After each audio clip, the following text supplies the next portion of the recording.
ભરવાડ જેના ભાણેજ છે વિજયભાઈ ભરવાડ. હવે એને આપણે દેખાડવું તો પડે ને.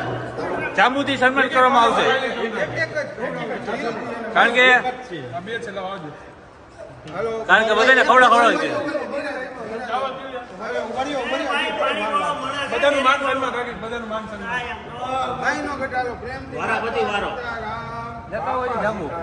જાંબુ લેતો વિજયભાઈ મારા દિલના મોઢા હે, કોઈને ના નહીં પાડે ભાઈ, પણ ધીરજ રાખો.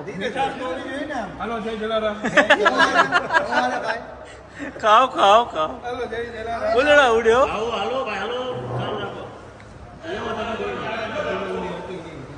દિયો દિયો દિયો હજી મારું તો બાકી જ છે. હા તમારું બાકી ગુલાબ જાંબુ